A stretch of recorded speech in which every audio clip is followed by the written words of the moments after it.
Hello, we are live now for the second time from Dansk Modular, and we have on the stream today. I have to practice. We have Konstantin as last time. Hello, Konstantin, directly from Sweden.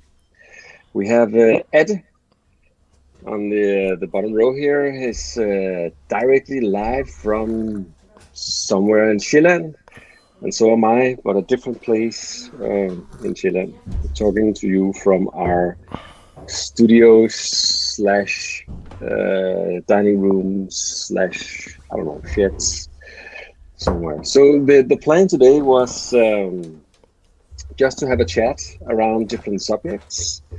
I don't think we'll actually do something live, but maybe if we have the time, we will. We'll stay on for just an hour, and we have prepared some things that we would like to discuss, as we usually do when we meet up at our meetups. But you're very welcome to pose questions while you're watching this live stream, and we'll try to do the best we can to discuss it or answer them. Also, if you have a camera and if you are in a studio and you want to join, post a comment, and we might invite you to join the party here. So yeah, it's still a weird time for all of us. Luckily, a lot of modularists are used to spending a lot of time alone and in our studios patching here. So we are prepared also for this pandemic. So some of the, let me just find the notes. So some of the things we're going to discuss today is different techniques for sequencing. We'll talk about how we choose modules. I know that Konstantin had some thoughts about that, and maybe the lack of creativity some of us have when choosing modules. It's going to be an interesting discussion. And then I'm setting you up now. Then we'll talk a little bit about issues with playing live, improvisation, how we can do that. Also, we'll have a little chat about module placement. So how do you place your modules in your case? For some, it's a religion, and for others, they don't actually care. And lastly, if we get the time, the actual thing, namely sound synthesis for some. How do we approach that if we do that at all? So those are some of the topics that we might cover, and feel free to post more questions if you want to. So going back to the initial idea, the initial theme is around sequencing. So we a challenge after you get your case set up, unless you're just experimenting with sine waves or saws and filters, is actually to generate some kind of nodes or sound sequence. For some, it's something that we want to be able to control and replicate. For others, sequencing is just a part of the whole movement thing. So just a question to Konstantin and Adam. Maybe we should start with you, Konstantin. So the whole thoughts about sequencing and stuff, how do you approach that in your setup and while working with your cases? Wow, I'm stumped. So sequencing is a big thing, actually. It really depends. There's all kinds of ways to go about it. Like nowadays, we have these very, very powerful sequencers. Like they can pull off anything, multi-track sequencers, 4 to I don't know how many number of tracks, which it's funny if you think about it, because it's more or less a given that we have these now. But what would you say, 5 years ago, like 6 years ago, this thing was definitely out of reach. Like we were just dreaming about stuff like that, or people were asking questions on how you would sync up a bunch of smaller sequencers to do polyphony. Like the idea of polyphony in modular was a joke. completely. Like nobody was like, yeah, but polyphony, no way. But now you have dope for doing quad VCAs and quad this and quad that. So like it's more or less a given that you weren't going to play polyphonically. But sequencing is a very tricky game, and I've had this discussion with Ada many a time. Like, there's no perfect sequencer. There's no sequencer that will do everything that everyone wants to do, apart from the DAW that you can use through, and you can do whatever you want there, and then plug it with your modular and do that inside the box. The box being the modular system, there's no perfect sequencer. So for me, I think like after, because I have very powerful sequencers around, like I'm looking at the Stilson Hammer Mark II. Like it's a very from Industrial Electronics for Harvestman, which is a fairly powerful sequencer. But for me, I'm going back to basics somewhat. I always end up using simpler sequencers, like a bunch of them, and then switching around to do whatever I have in my head to do. I don't think the one end all sequencer exists, and I don't think it will ever happen. All right. Adam, some of your thoughts on that? You've tried also a lot of different sequences, and you are approaching sequencing from a lot of different angles, actually. Also, both you work politically a lot, and also improvisation. And right now, you're actually also, maybe we should talk about that. You're using like an uncommon tool, the teletype, for a lot of your sequencing duties, right? Yeah. Well, it's right what Konstantin said. Him and I have been talking about this, and also with the people from Dansk Modular, we've been talking about this so many times. And the reason why we talked about it many times, I think, is because it's basically at the core of how we think about music. Because you could say that the sequencer is the thing between you and the system. So I think a big part of what makes you choose the sequencer you choose is what are you hoping to achieve musically, which in modular in a modular context is all over the place. And for me that is like what the question that starts everything. What would I like to be able to do? And I'm not even sure yet. So a sequencer needs to be a bit open-ended, so that so I can try out things that I didn't think of yesterday. So to be a bit more concrete, I would say the thing that really annoys me about sequencers is when they impose this, I wouldn't even say workflow, but this concept of what music is all about on me. And as I mentioned the last time, and if you know my music, you would probably know this, that I'm really fond of odd meters, like 5/16 notes to a beat or something like that. Not necessarily just polyrhythm, but this and some sequences just totally assume that you have 16 notes to a bar, and that's where everything starts and ends. And this just I sold those. And it's to various degrees, of course. Some are very, very set on the 4/4 time and stuff like that. Another thing that I also try to incorporate is something generative. Let's just say that. So not necessarily that everything is generated from formula or something like that, but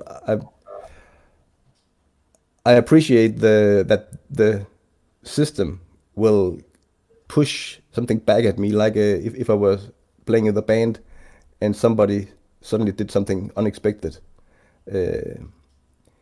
So for me, I've been, yeah, of course you can do that with a regular, so to speak, regular sequencer, and add in some sample and hold and noise to the CVs and open stuff up. But also to comment on what Konstantin said, I agree that like a modular sequencer, like of small parts, is absolutely fun and absolutely amazing. But for me, I just felt that it wasn't really practical when I wanted to preserve an idea, let's say that, like bring something, not like the exact notes, but the idea, if I wanted to bring that in a live setting. Then I felt that I could only really, in my mind, have one patch going, and also the system was kind of like, I set one thing up, and that's fine if you're playing 10 minutes, but if you're playing like half an hour or 1 hour, it's going to be a challenge for me to perform like one thing for an hour. So this brings in memory, and this is where the teletype is just so amazing for me, that it has this memory thing. It's totally open-ended. It doesn't tell you anything about how many, doesn't even tell you anything about time or anything. You just do what you want.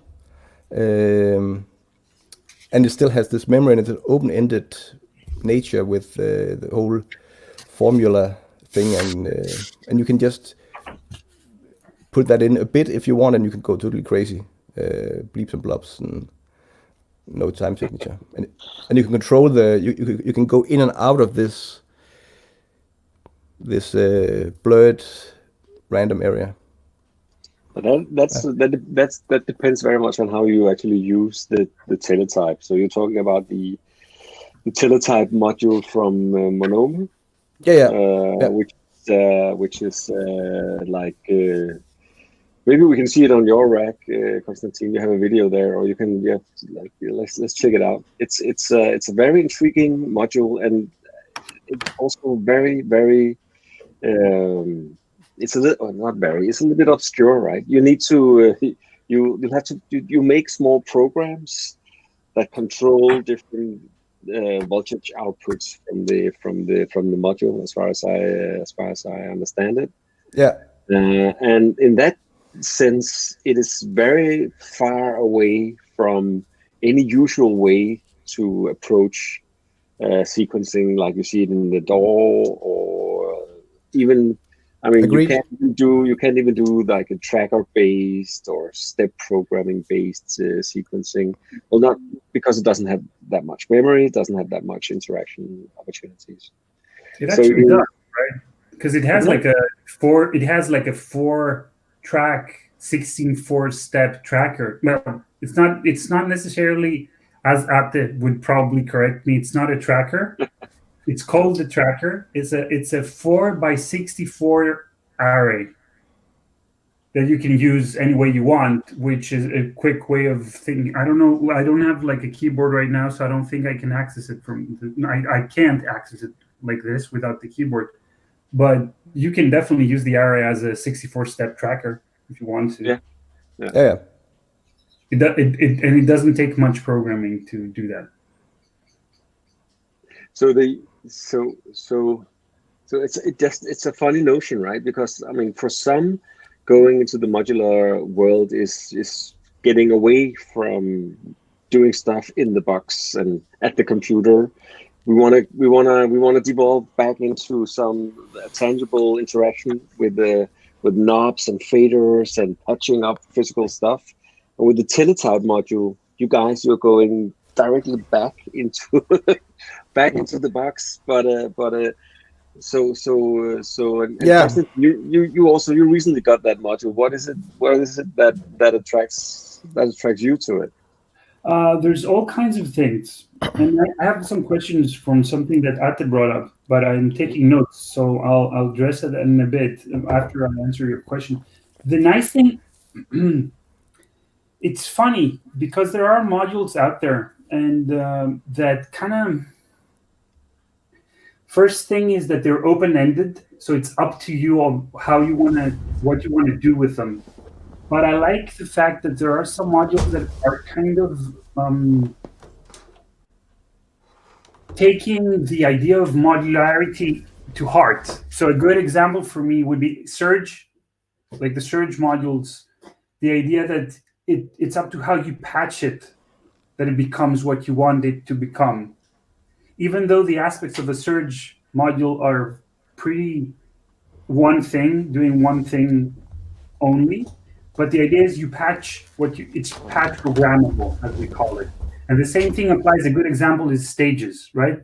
Like Stages has very minimal menu diving, but you can change and hold, and you can do whatever you want it to do because it changes depending on how you patch it. The teletype is open-ended in such a level. Well, actually, you program what you want it to do, which opens up like a huge can of worms on. It just becomes whatever you want it to. You can make it be a very complex thing, like make algorithmic music or sample whatever it is, like grab stuff of what you're doing and making something out of those, or whatever you have in your head. Or it can be something very simple, like grab this voltage and add this voltage to that, so transpose it, or fire a gate like a random gate. It can be a very simple tool, but you have to program whatever it is you want it to do. And in the end, in the same way that you in the same way that you approach a small system, like a small 6U system like the one that I have right here, the same applies to the teletype. It's not just a computer, because it has limits by choice. So the code that you can write can only be 6 lines, and like there are very specific limits imposed by the creators, which I think help this creativity. Like you have to think within these boundaries that kind of make it more musical in a way. Yeah. Instead of thinking like the super complex program that you would probably be better off doing in Max MSP or Super Collider or anything. Like this is very particular, so you have to kind of work your mind around what it can actually do, and it's beautiful in a way. Yeah, I would say the same. The whole. I'm not pro limits. I'm not really the guy that says limits is inspiring or anything. But the beauty of it is really the limits, that you don't go off, like 2 months and writing sub libraries and stuff like that, because there are no such thing as sub libraries. It's just code to the metal. And so two things I put here on my piece of paper that I would like to mention is that I totally get what you're saying, Morten, that it seems odd that why would I start programming when I'm away from the computer and I'm trying to make music and enjoying myself. But I think there's a tendency in all of us to go with the easy stuff. And easy is nice sometimes. Like you can buy certain modules from certain manufacturers that just sounds nice out of the box, all sweet spots. But I do believe in effort is gonna bring you somewhere else. Imagine I bought the ultimate sequencer and went with whatever those guys decided was the best for me. It would be a fun ride, but it wouldn't be my ride really. As much, I'm not trying to, I mean, you can solder all your own modules and shit like that. I'm not saying you should go all in, but the teletype forces me to put effort in, and through putting that effort in, I'm gonna make lots of small decisions and discoveries and find out stuff, and I cannot do this, and how can I solve this problem, and how can I work in a structure that is like stuff like that. And all those decisions are gonna in some way is going to be hurt. I just think. Does it make sense? It does. It does. I'm not saying that I'll do it the hard way because it's going to be better. I'm totally not saying that.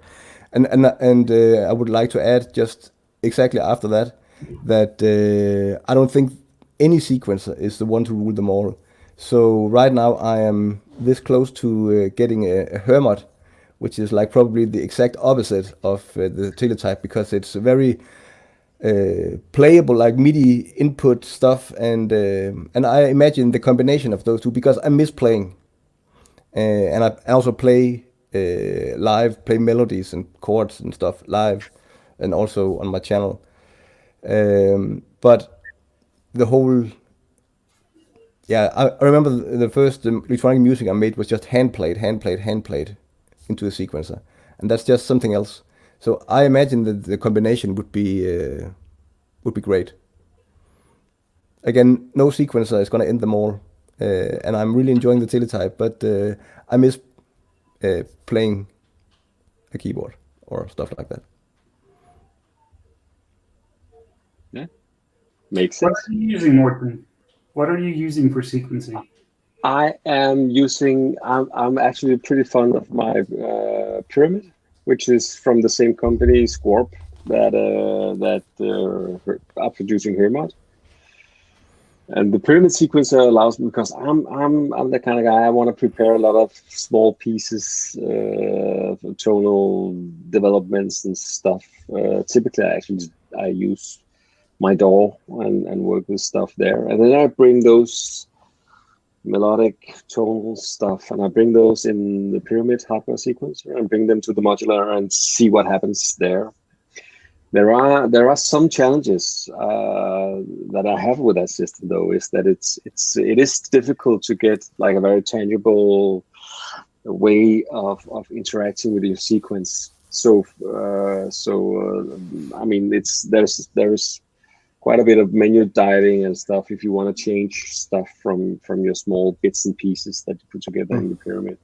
So for that, I use like extra pieces of sequencers, or I experiment with all like the usual small like H-step Pittsburgh thingy. Typically, I use those for like different movements, filter sequences and stuff, and not necessarily for tonal stuff. I think it's really difficult to manage like tonality in the modular. There's a lot of tuning and quantizing you have to have in control. And I've experimented with quantizers from both Clavis and Bestel and all. And I'm really having a hard time getting any of that to work properly. Properly. So a lot of time I'm counting on my Pyramid.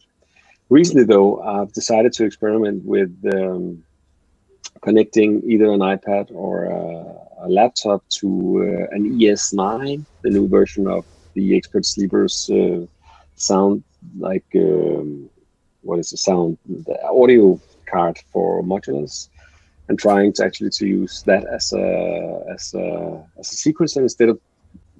Actually, what I'm trying to do is use the Pyramid as a DAW replacement, so why not go all the way and actually use a DAW with a modular? So that's something probably during Easter and during this lockdown I'll have time to experiment more with. Yeah, so that's what I'm using. So but let's continue. We're also like talking about sequencing and stuff. How do you guys like prepare using your sequencers? Do you have a step? First? Do you have? Yep. Adam? Yeah. Could you be a bit more specific? Are you talking about starting a new track, or starting preparing a live thing, or? Is there a difference?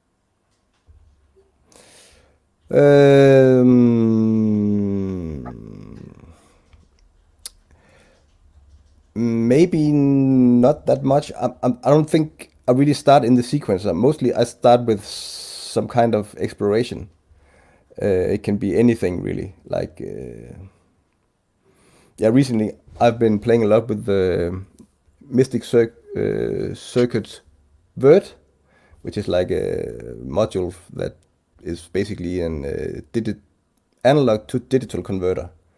And it does all kinds of fun stuff, sample and hold and bit reduction and glitchy things. So I just have some ideas and I experiment with that, and pretty soon I'm gonna need some kind of a clock or a pulse to do something.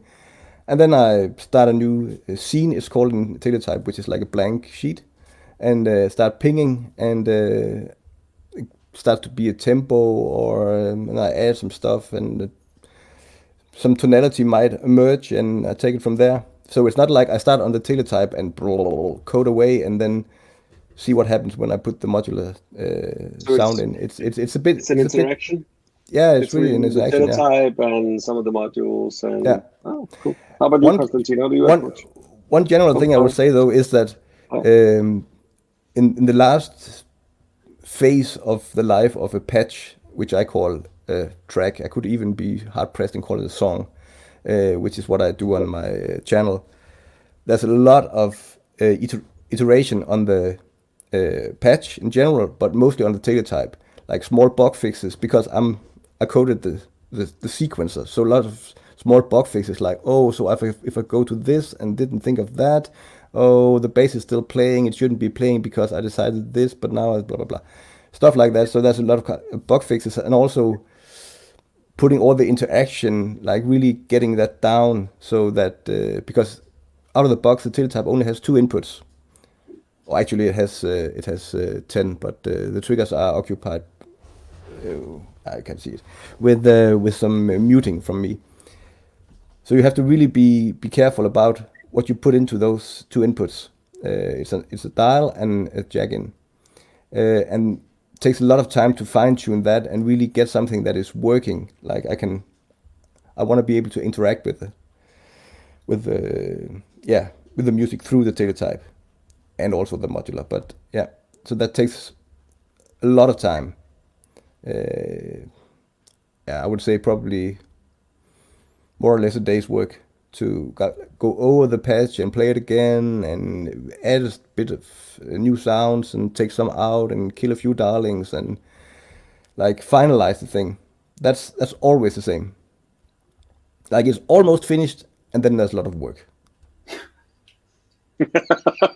Isn't that the case always? So I think you have a different approach, right, Konstantin? Well, it depends. Are we focusing on the Teletype, or is it generally speaking about the modular setting it up? So the first question is: so if your approach to sequencing, do you prepare anything, and is there a difference between how you prepare your stuff, depending on you if you're composing or if you're planning to go live? I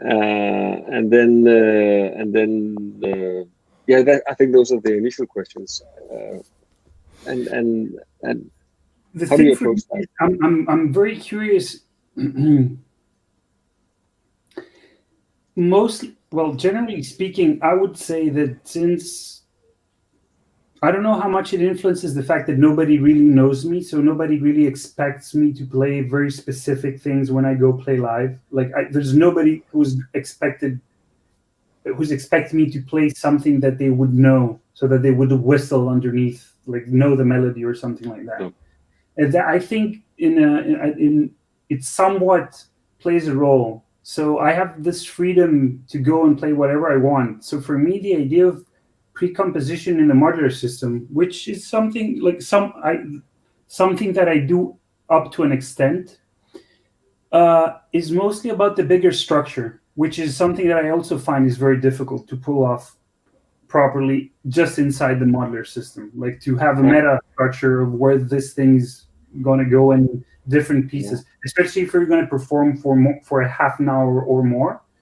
And unless you're playing techno or anything that's like very no bashing on techno, I'm just saying the format of this type of music is mostly focused on people dancing or having like a physical response to the music, so the focus is elsewhere. But if the type of electronic music you want to play is more focused on like a lyricism or a story or something like that, or I don't know, like an auditory experience, you might have like a beginning, a middle, and an end, or you might want a specific structure. That even applies to drones. Like even people playing with drones, they might want to have a story that they want to say, and that's for me is difficult in the modular system, and that's the aspect of it that I'm mostly interested in. So I have stuff that might play melodies, or that might play chords, or that can do crazy stuff, and then I need to think of what the structure that I want to play for this particular occasion is.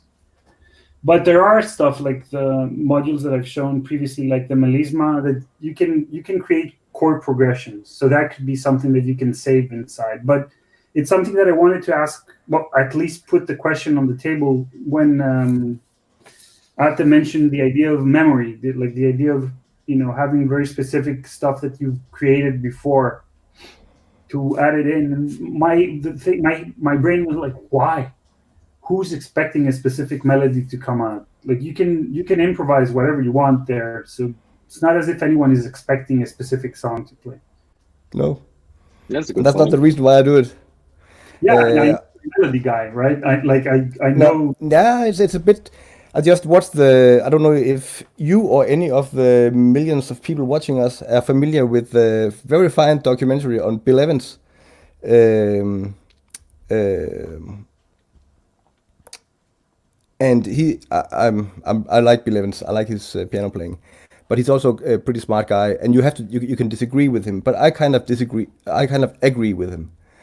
And he says that everything he does, all the freedom he takes, he does it with reference to this strict. He's a jazz player, so it's like 32 bars jazz standards most of the time.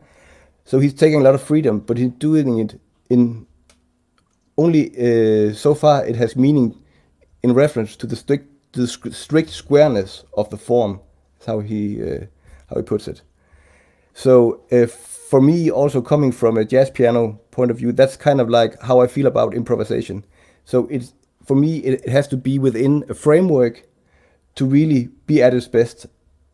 The framework without the improvisation can get really rigid, and the improvisation without the framework can be very senseless, you could actually argue. I agree. To me. So I really, for myself, I really enjoy this putting up like a small world of harmonies and moods and melodies, and like improvising on top of that, from that as a starting point.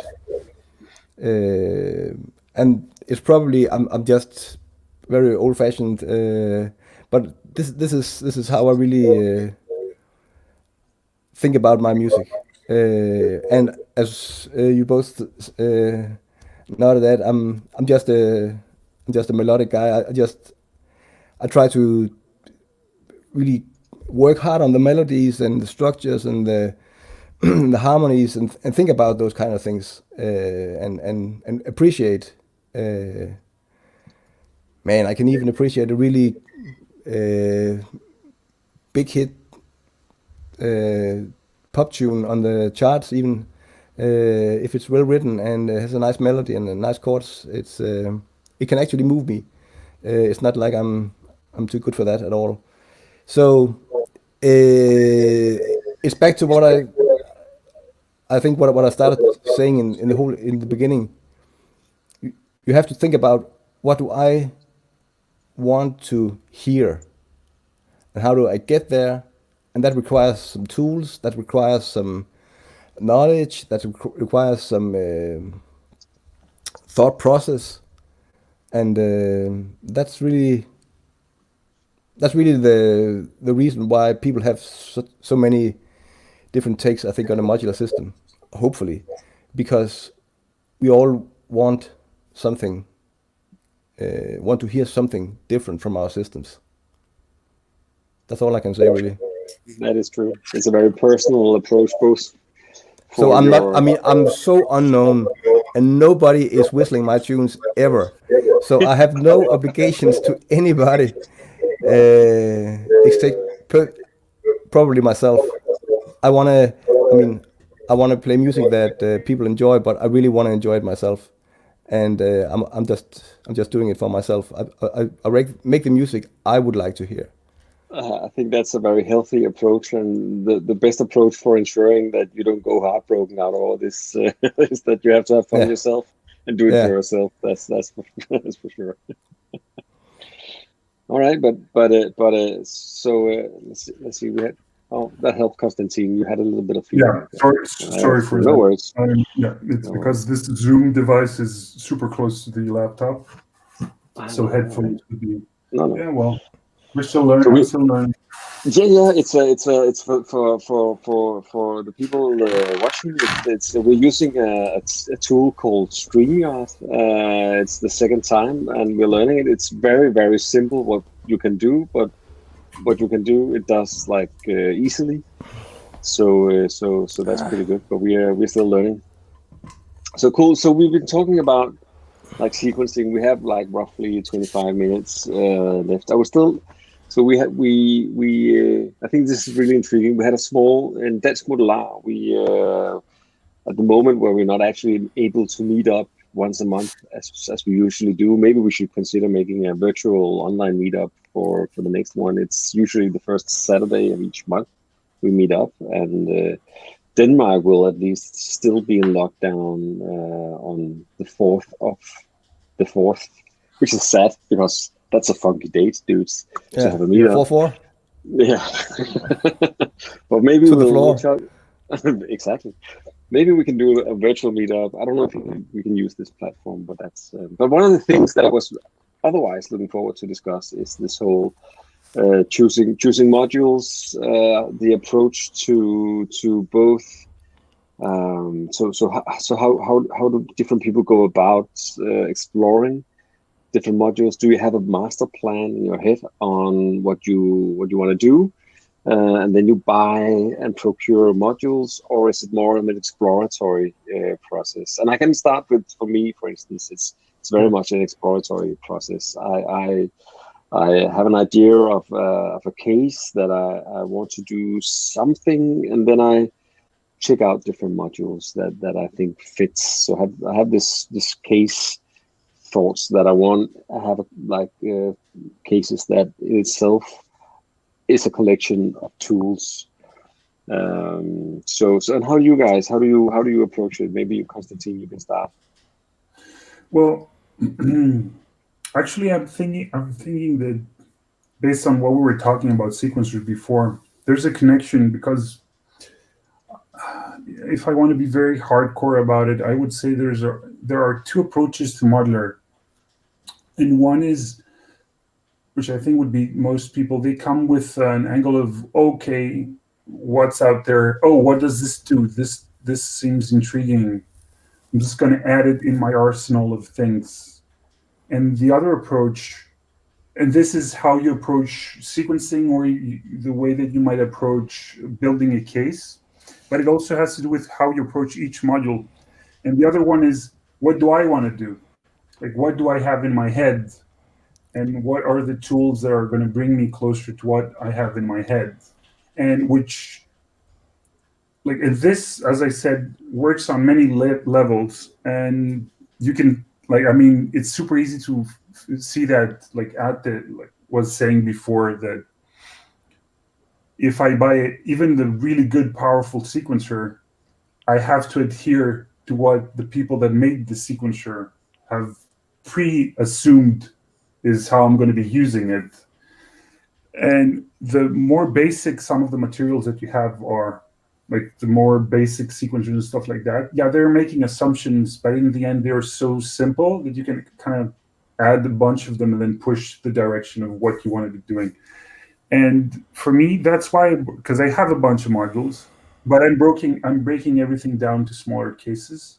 And the reason that I'm doing that is because I find that each case is better be focused on one specific thing. So the approach is, what do I want to do, and how am I going to achieve that with that which I have in my head? And yeah, okay, I go to Modular Grid every single day, like multiple times per day, but that's a thing for my psychologist, not for this stream.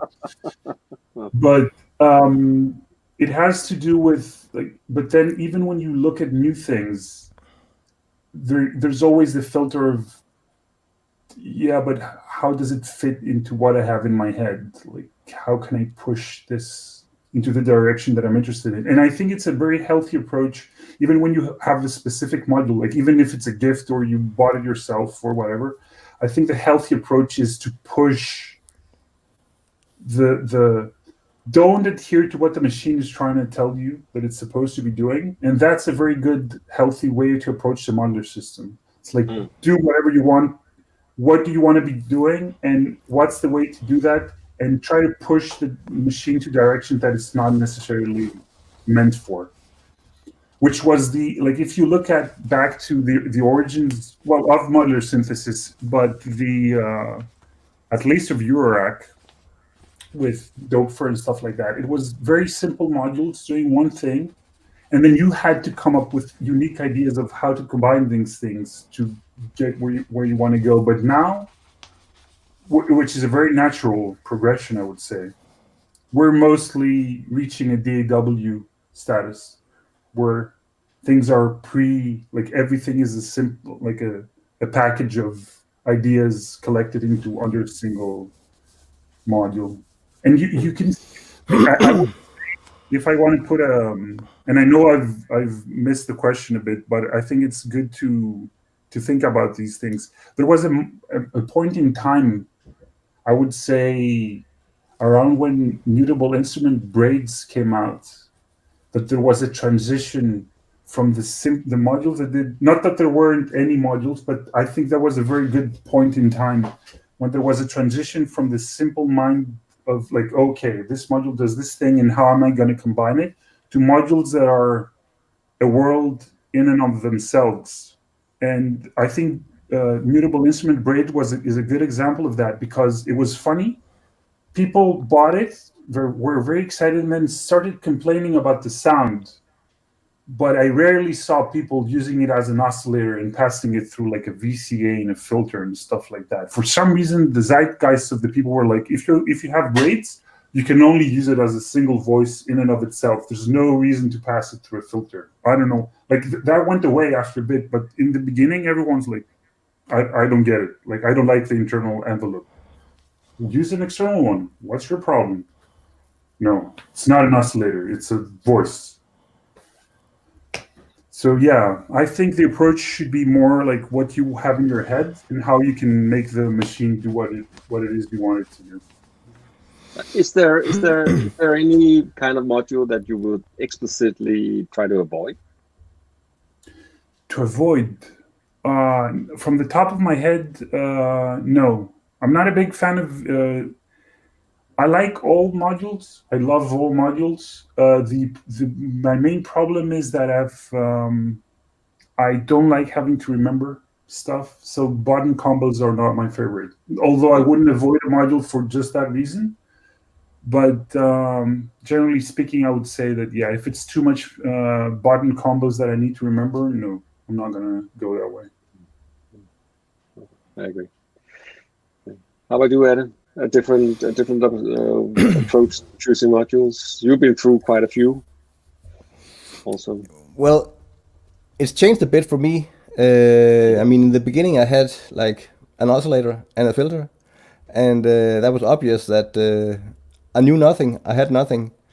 And actually I didn't really know what I was exactly aiming at.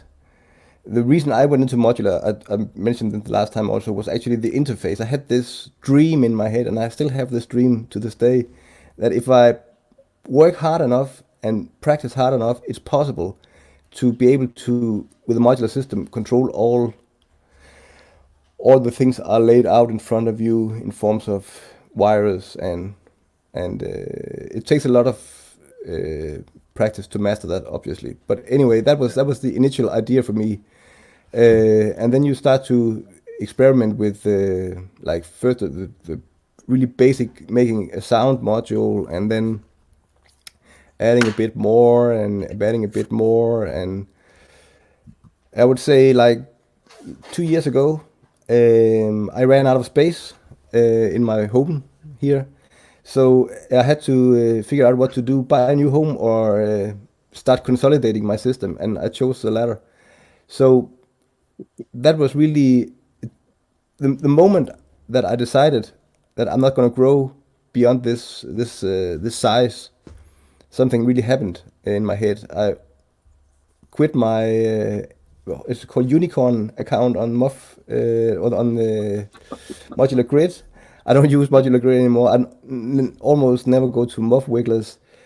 I don't really care for new modules that much. I bought a few quite expensive modules since then, but that was kind of like to round off, and I sold off some stuff that this is not really it. And so the Teletype and the 301 and the Rainmaker are three examples of, for me, more expensive modules that I bought since I've been through some more and sold some more in that process. So I would say that I try to think of my system as, So I had this idea. Imagine that I have the same system, exactly the same system with the same modules in 10 years. I would like to have a system that I can really enjoy and explore in those 10 years. I'm not gonna like run out of ideas and it's like holding me back or anything. There should be plenty of explorations. If I get a strange and crazy idea, the system should be ready to make me do that on it. And what your ambition is to have constructed a modular system now that would last you 10 years of inspiration? No, it was just the elusive dream. But basically, that was the headline of it all. That's gonna come out a great module in 5 years, or this new crazy thing is just the amazing thing. I have to buy it because then. And also a comment to what Konstantin said about you can actually say abstraction level of how you approach your modular. And I kind of like to have a bit of both. I don't have that many voices. If you really want to, rings could be set up as a voice, but I try to do all kinds of crazy stuff with rings to get away from the rings sound. I love rings, but I try to braids into clouds into rings. That's the or is it just clouds into rings that are? I think like it's rings into clouds. I think. Yeah. Okay. But anyway, and then the frequency central product, which is just like a really analog synth voice with ADSR and really just compiled into one module. So, but of course I have some like the Planck and 301 is like, you could say, what did you say, a world on its own, like Konstantin. But like the Vert is another great example, because you're not going to get very far with a Vert on its own. It needs clocks and inputs and outputs and processing and a lot of care and exploration and stuff like that. And it's going to reward that. And I really need stuff like that in my system. That is not like, it's totally open-ended. No, I get it. But it seems like maybe that was also the case with there's a braids discussion going on in the comment section on YouTube right now, and I get it. It's, to me, it seemed when braids came out, it opened out a completely new opportunity of compressing like the mods, a lot of functionality into one module, and that is sometimes the problem with modules and new modules, that somehow it shapes. It informs what the ideas that you get on how you can use the different modules. And I think, also for me at least, I really had to fight the urge to get like as much functionality in each module to optimize my space and my rack so I can do everything. And I mean, if we go back to the origins of modular, I mean, having like 2 VCOs and a filter was a big thing, right? But now we want to have like amazing kinds of utility out of every single module. And it might actually inhibit what we actually get to do. It's like a pre-patched. I mean, you have these small islands of modulars that is like one module. And it's pre-patched, I mean, digitally probably, but it's like Konstantin mentioned, it has made a lot of decisions for you that you will probably want this. But there are still some modules that are take rings. There's an audio input, and there is a strum input, and you don't have to just go in red mode and just do the wall per octaves in, and you can process it with a low pass gate afterwards or a folder afterwards. You can do all kinds of things. So I think really, for me, the compact modules really fail if they aren't open. If they try to close everything on themselves, then I would personally try to avoid those modules. Maybe a controversial question for you guys is then the one of the most compact, most wide-ranging modules I know of is the Disting, especially the Disting Mark IV, right, from Expert Sleepers. I have a couple, and they can be used for like everything. You can do sample playback. You can do like, I don't know. Is there a thing it doesn't do? It's quite. So how do you feel about a module like that? I'll go first. I'm quick. Yeah. I think maybe one of the first 10 modules I had was braids and disting, and I sold them off very fast. And I'm not trying to bash them or anything, but it just didn't feel right to me at all. The menu diving and the combos, remembering which mode I was in on the disting.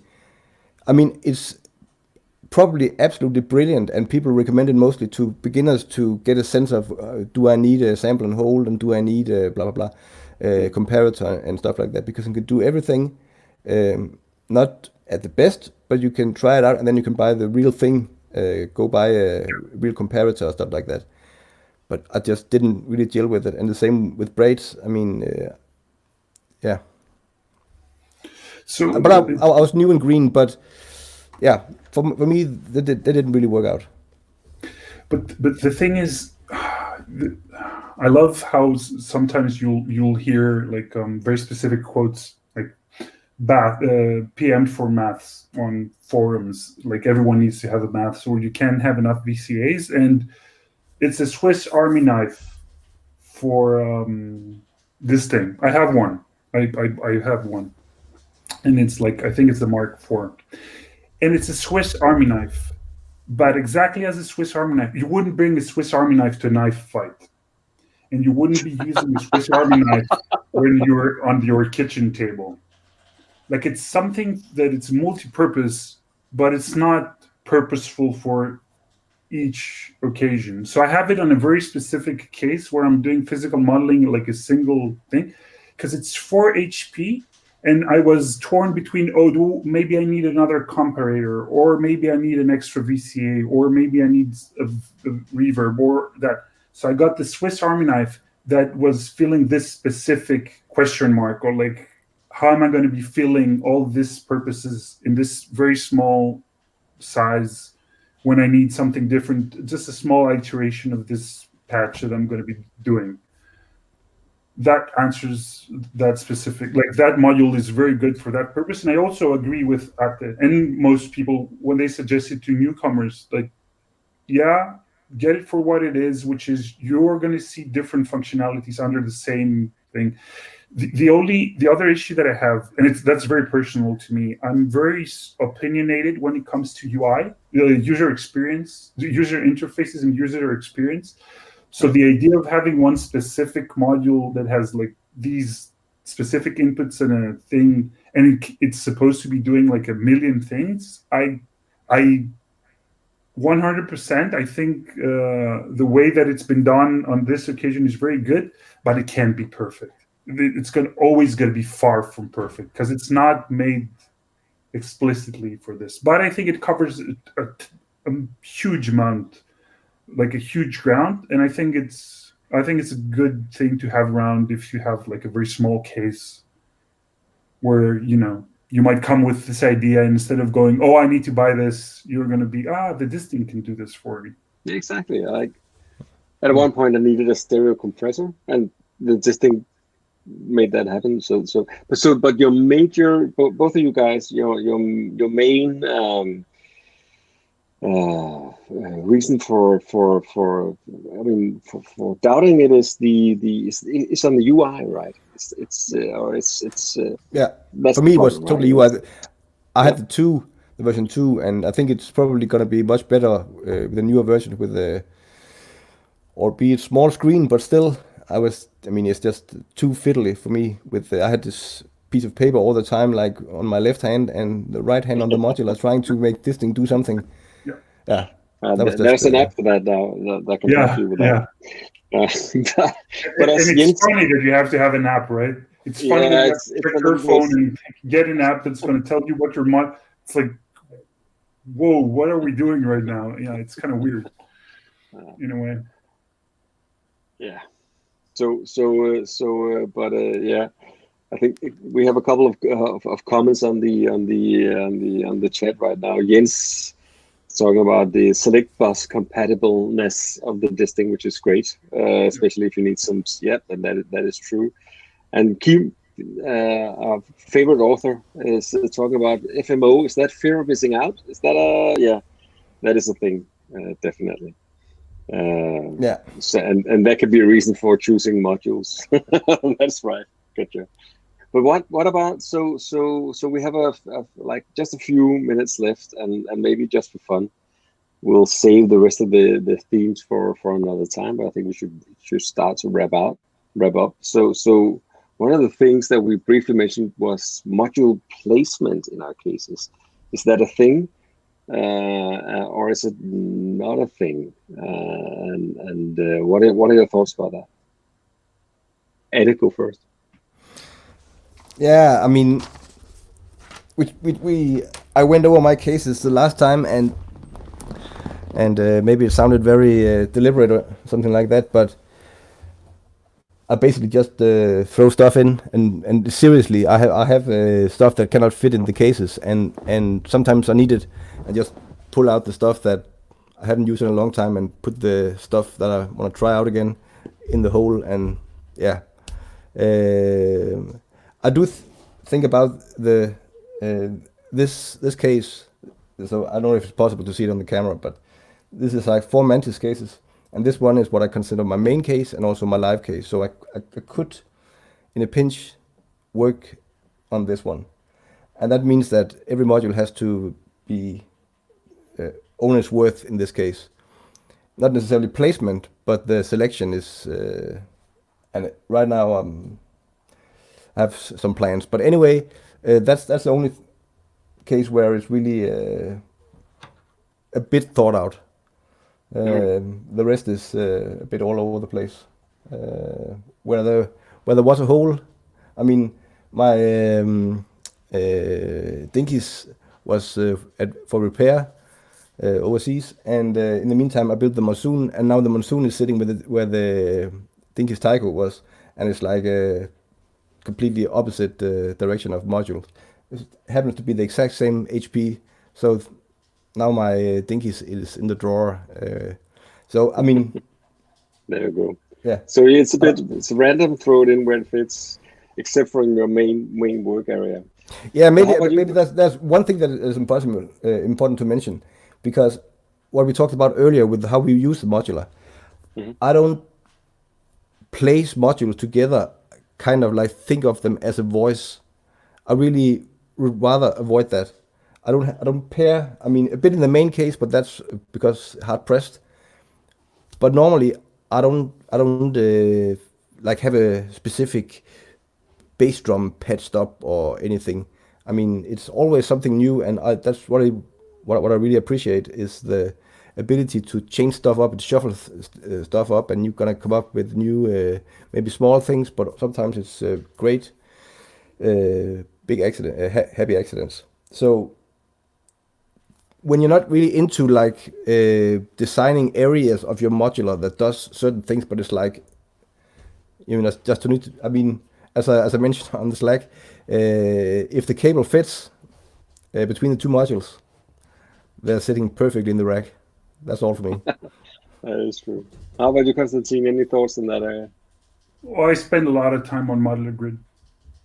I spent an inordinate amount on Modular Grid trying to make stuff, like moving stuff around and trying to make them fit. Like for me, I'm going to grab the camera really quick, make everyone dizzy. For me, ergonomy is like a very big thing. So like I'm going to be placing modules, thinking where are my hands going to go, like on live.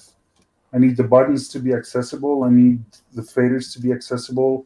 I need the screen to be able to look at this. I put the clock on the bottom top thing because I'm going to be changing the clock value and starting and stopping the clock. I need the sliders on the top. And my switch is going to be on the right because I need to be able to access this really quickly. And as an alternative thing, here's another case, which is like a single voice monophonic physical modeling thing. And still I would have like the slider, and everything would be accessible because it's just one single line, but still I would have the slider on the right and maybe change using the hue scale, I would have jacks in the middle of the whole thing. And I would have stuff like the rhythm of SDS digital to tap stuff here, or buttons that I can access, or flips. I'm thinking of ergonomy a lot when I'm setting up a case. Like, where are my hands going to go? What are the things I'm going to be accessing the most? That's why I have a fascination with sliders, because it's easy to access most of the times when they're placed correctly on a module. So it's stuff like that plays a big role. Yeah, so it's a question of interaction and to access of and control more than actual module functionality in itself, right? So it's more the interaction. Both play a role. So that's why I'm moving stuff a lot around, just thinking of what needs to go where. Okay. Cool. Well, guys, that was great. I think we've reached 1 hour, and I think in the sake of those watching sanity and everything, we should call it wraps here. But I think it was great learning stuff from you guys. It's always amazing. Kim Bjørn has a final question. Maybe we can do that. Do you favor clock dividers or multipliers in regards to tempo stuff and triggering events? Yeah.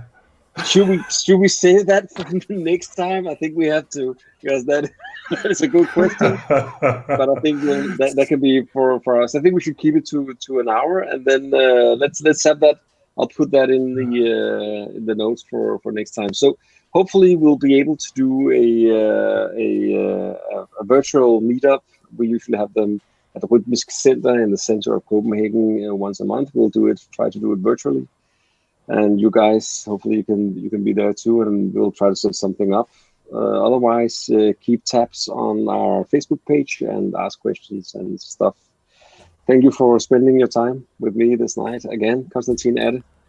Thank you. It was my pleasure. Thank you guys who watched. I miss you guys, and I'm talking about everyone and the guys in the chat. I miss all of you. Me too. Thank you for now. See you next time. Thank you. See you. Bye-bye.